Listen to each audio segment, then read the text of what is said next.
আমার সাথে জিন আছে, জিন ধরা। তো সাইকেল না চালালে অসুস্থ হয়ে যায়। বিশ্ব রোডে অনেক দামি দামি বড় বড় গাড়ি, তো ওনারা আমাকে দেখে আমার সাইকেলের সামনে আসতে ভয় পায়। ভাইরাল হবো, ভাইরাল হয়ে আমার কোনো কাজ নেই, তো হয়ে গেছি। যেদিকে তাকাই আমি তোমাকেই পাই, এই মনে আছো তুমি, আরো কাছে চাই। শাড়ি পরে ব্যস্ত সড়কে এভাবে দুরন্ত গতিতে বাইসাইকেল চালাচ্ছেন এক নারী। তিনি 2 সন্তানের মা। তার এমন সাইকেল চালানো দেখে হতবাক পথচারী সহ সবাই। সাইকেল চালানো অবস্থায় তিনি আবার বিভিন্ন কসরত দেখান। তার নাম স্বপ্না শেখ।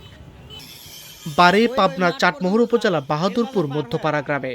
সাইকেল চালিয়ে ব্যাপক পরিচিতির কারণে তিনি এখন কারো কাছে ভাইরাল স্বপ্না, আবার কারো কাছে সাইকেল কন্যা স্বপ্না নামে পরিচিত। স্বপ্না একটা ভালো মেয়ে, সে হঠাৎ করে সাইকেল চালানো শেখে।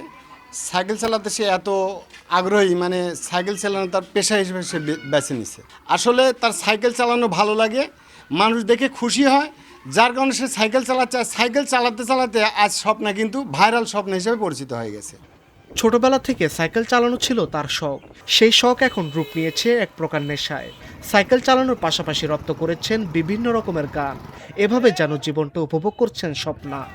আমি এখন সাইকেলে চালাই তোমার বাড়ির মোড়ে, অনেক সাইকেল চালানোর পরে মাথায়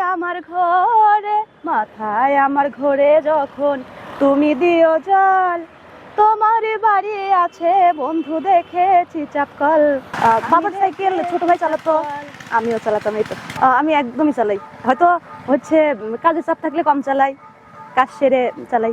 আমার সাথে জিন আছে, জিন ধরা। তো সাইকেল না চালালে অসুস্থ হয়ে যায়, কথা বলতে পারি না, বা গা বেঁকা হয়ে যায়, বিছানায় পড়ে যায়। মাত্র 14 বছর বয়সে পার্শ্ববর্তী ভাঙ্গুরা থানায় বিয়ে তার। ভালো চলছিল সংসার জীবন। জন্ম নেয় এক ছেলে ও এক মেয়ে সন্তান। তার কিছুদিন পর নেমে আসে ঘোর অন্ধকার। স্বামীর আয় রোজগার বন্ধ হয়ে মানসিক রোগী হয়ে গেলে 7 বছর আগে 2 সন্তান নিয়ে বাবার বাড়িতে ফিরে আসেন।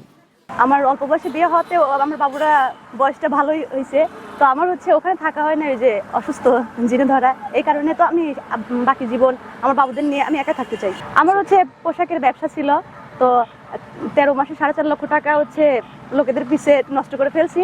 তো বাবা এখন হাত খরচ দিতে চায় না, এই জন্যই তুমি টাকা দিলে লোকেদের পিছে ভাঙো এটা। তো আবার হচ্ছে বাবাকে বলে হোক, ভাইকে বলে হোক, কিছু টাকা নিয়ে এই পোশাকের ব্যবসা করলে তো আমি হচ্ছে বেশি করে লোকের পিছে খরচ করতে পারবো, নিজে খরচ করতে পারবো। এই তো বিয়ে, সংসার, এমনকি মা হওয়ার পরেও থেমে যাননি স্বপ্না।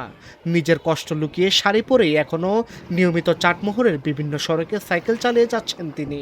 শুধু চালানি না, বরং দুরন্ত গতিতে বাস, মিনিবাস, সিএনজি কিংবা অটোরিকশাকেও পিছনে ফেলে এগিয়ে যান অনায়াসে। সাইকেল যদি 1 দিন কাজে এলেই ও বাড়িঘর ভাঙচুর করে, আমার দম আটকে যায় সাইকেলে না চললে।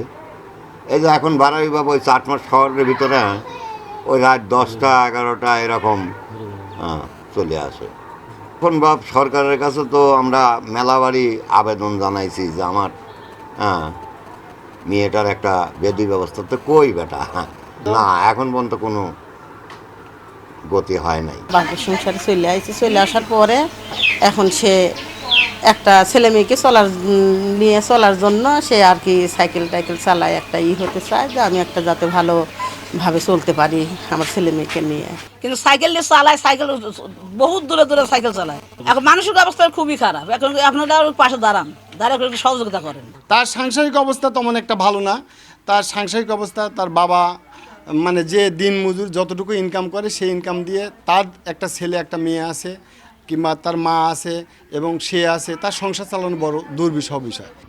ভাইরাল হওয়ার জন্য সাইকেল চালান না বলে জানান স্বপ্না। ভবিষ্যতে ব্যবসা করে নিজের পায়ে দাঁড়াতে চান তিনি। তবে ভবিষ্যতে সাইকেল চালানো কেন্দ্রিক কোনো নাটক বা মিউজিক ভিডিওতে সুযোগ পেলে কাজ করার ইচ্ছা প্রকাশ করেন স্বপ্না।